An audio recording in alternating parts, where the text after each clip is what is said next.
नमस्कार, आप देख रहे हैं न्यूज 8 का डिजिटल प्लेटफॉर्म। आपके साथ मैं हूं प्रीति भारद्वाज। उत्तर प्रदेश की 9 विधानसभा सीटों पर 20 नवंबर को वोटिंग होने वाली है और 23 नवंबर को नतीजे आएंगे। लेकिन उन सब के बीच आज शाम 5 बजे तक प्रचार प्रसार का जो शोर है वो थम जाएगा और आखिरी चरण में ये जो आखिरी का कुछ समय बाकी है उसे लेकर तमाम दिग्गज चुनावी मैदान में हैं और अपने अपने सिरे से यहाँ पर प्रचार प्रसार करते हुए नजर आ रहे हैं और अपने पक्ष में, अपने प्रत्याशियों के पक्ष में माहौल बनाते हुए नजर आ रहे हैं, वोट की अपील करते हुए नजर आ रहे हैं। सोनी भी हमारे साथ है।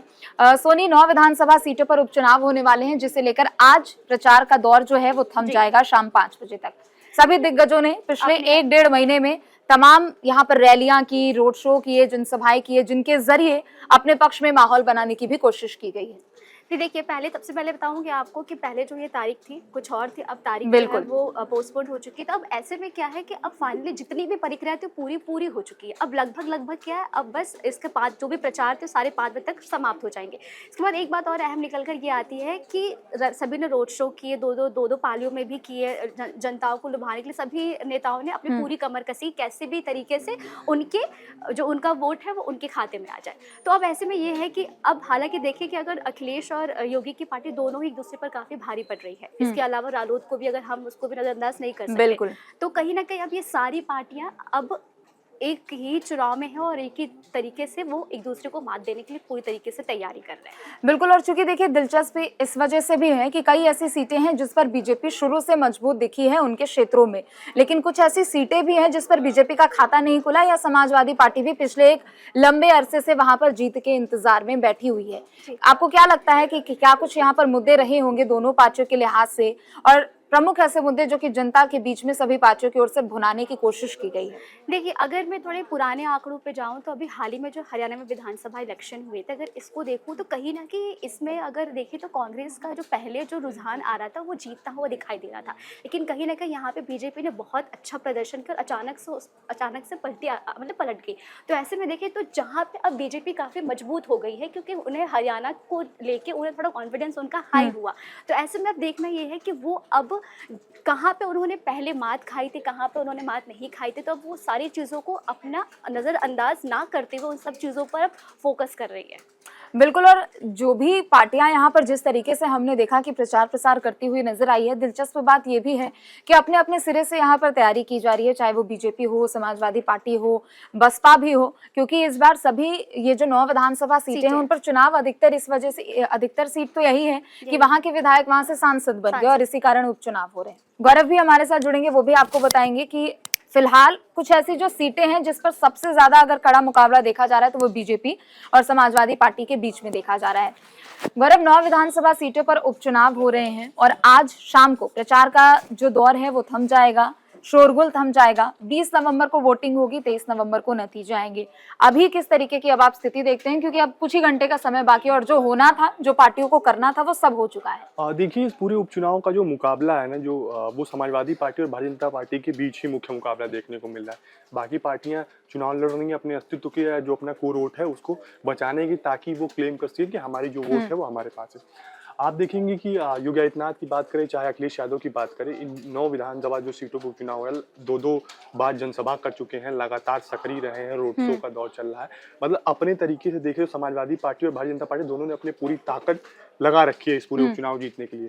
हालांकि समीकरण रोज बन रहे हैं, बिगड़ रहे हैं। अगर हम बात करें तो 4 सीटें पहले समाजवादी पार्टी के पास थी और 5 सीटें इनमें से एनडीए गठबंधन के पास थी। लेकिन जो मुकाबला आप देखेंगे इसमें कुछ सीटें ऐसी हैं, हालांकि एक सीटें जिसकी बहुत चर्चा थी मिल्कीपुर की, उस पर चुनाव नहीं हो रहा है। लेकिन इन जो 9 सीटों पे चुनाव हो रहा है इनमें मिल्कीपुर की बात हो रही है, कटहरी की बात हो रही है, मझवा की बात हो रही है, कुंदरकी की बात हो रही है।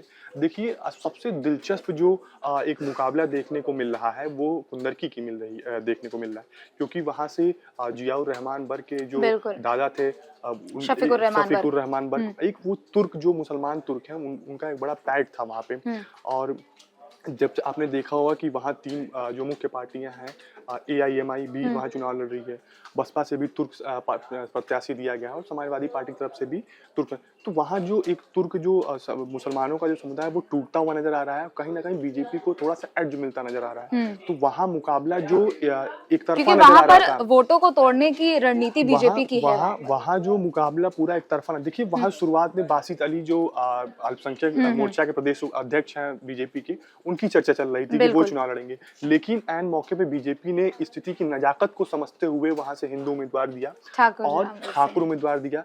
और देखिए किस प्रकार से समीकरण बदल रहे हैं कि वहां पूरी चीजें अब जहां एक तरफा मुकाबला समाजवादी पार्टी के पक्ष में दिख रहा था टिकट वितरण के दौरान, अब धीरे धीरे मामला एकदम चौतरफा होता नजर आ रहा है। तो कहीं ना कहीं जो समाजवादी पार्टी है वहां पूरे ताकत के साथ चुनाव लड़ रही है। आपने देखा अखिलेश यादव भी गए, किस प्रकार से एक रियल पॉलिटिक्स को इमोशनल पॉलिटिक्स से जोड़ते हुए नजर आ रहा है। आपने देखा कि शफीकुर रहमान बर्क की वो बातें करते नजर आए कि उन्होंने कहा था कि हमारे जिंदा रहते हमारे पोते को विधायक बना दो। वो देखिए कहीं ना कहीं एक इमोशन जोड़ना चाहते हैं, सहानुभूति की लहर, सहानुभूति भी चाहते हैं और रियल पॉलिटिक्स से वो एक इमोशनल पॉलिटिक्स को जोड़ने का प्रयास, कनेक्ट करने का प्रयास कर रहे हैं, ताकि जो वहाँ बर्क वोटर हैं उनके अंदर बिखराव की स्थिति ना हो और वो सभी मिलके एक तरफ वोट दे, ताकि ये जो एक तरफा वोट हो जाए। लेकिन यहाँ पर कुछ हॉट सीटें ऐसी भी है जिसे लेकर हमने देखा कि एक आध सीटें तो ऐसी है कि समाजवादी पार्टी का भी खाता नहीं खुला है और बीजेपी का भी खाता नहीं खुला है।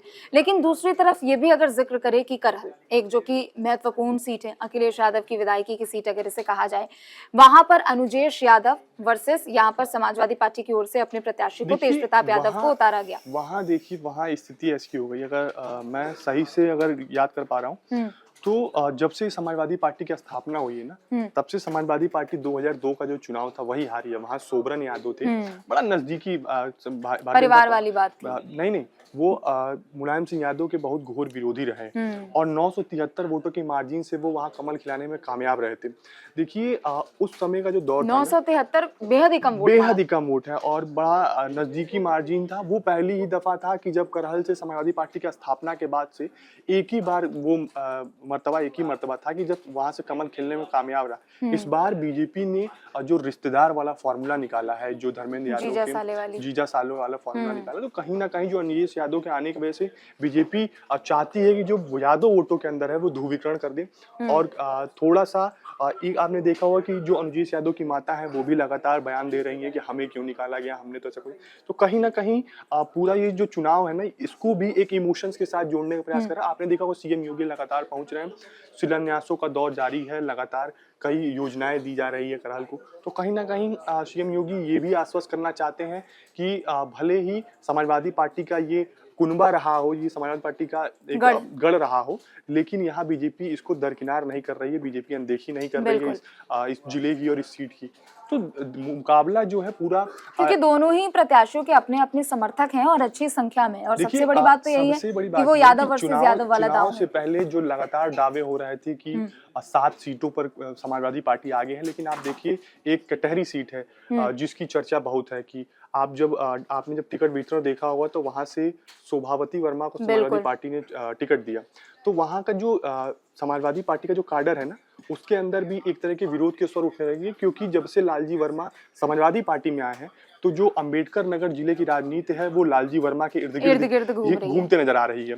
तो कहीं ना कहीं जो समाजवादी पार्टी की जो वहाँ के स्थानीय काडर है उनको अंदर एक कहीं ना कहीं थोड़ी सी हिचकिचाहट है, क्योंकि जो अखिलेश यादव पूरी अंबेडकर नगर की पूरी कमान लालजी वर्मा को दे दी है। तो उनके जो पार्टी के नेता है उनका मानना ये है कि अब अंबेडकर नगर में समाजवादी पार्टी का मतलब भी लालजी वर्मा का परिवार हो गया है। और अब चूंकि अब शोभावती वर्मा को टिकट मिलने के बाद, हालांकि चर्चा शुरू में ये थी कि छाया वर्मा उनकी बेटी को मिलेगा, लेकिन टिकट नहीं मिला, शोभावती वर्मा को मिला। इस वजह से जो पूरा लड़ाई है ना, कहीं समाजवादी बनाम समाजवादी ही होते नजर आ रहा है, क्योंकि क्योंकि हम जब वहाँ उस सीट की पूरे, क्योंकि हमने शुरू से ही बहुत दिनों से हम देख रहे हैं, जब हम वहाँ स्थिति का जायजा ले तो देखे कि हम लोग बहुत नजदीकी मार्जिन से, चूंकि धर्मराज निषाद वहां से एक अवधेश द्विवेदी थे जो उस 3 पैनलिस्ट में उनका भी नाम गया था, तो वो शुरू में निराश चल रहे थे, पार्टी से थोड़े से खफा चल रहे थे। लेकिन जब पार्टी ने उन्हें मनाया, उसके बाद धर्मराज निषाद के पक्ष में अवधेश द्विवेदी भी लगातार चुनाव प्रचार कर रहे हैं। तो इससे जो समीकरण बिगड़ता दिख रहा था, कहीं ना कहीं भारतीय जनता पार्टी के पक्ष में मोमेंटम फिर शिफ्ट हो गया।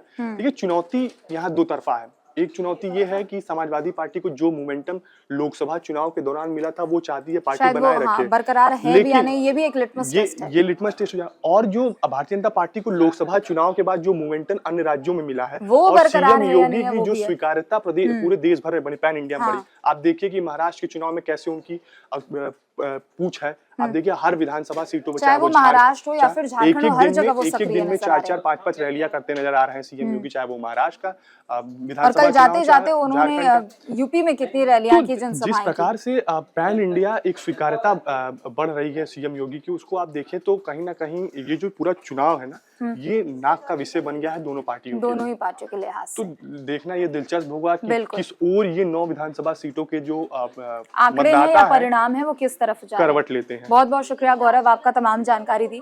तो यूपी की 9 विधानसभा सीटों पर उपचुनाव होने वाले हैं, जिसे लेकर प्रचार का दौर आज शाम 5 बजे खत्म हो जाएगा। लेकिन देखना होगा 20 नवंबर को किस तरीके के वोटिंग परसेंटेज सामने आते हैं, और उसके बाद इंतजार रहेगा 23 नवंबर का, जब वोटों की काउंटिंग होगी और इन 9 सीटों पर कौन सी पार्टी आती है, ये भी देखना दिलचस्प होगा। फिलहाल के लिए इतना ही। आप देखते रहे न्यूज़ स्टेट। नमस्कार। न्यूज नेशन अब व्हाट्सएप पर खबरों के ताजा अपडेट के लिए न्यूज नेशन के इस QR कोड को स्कैन करें।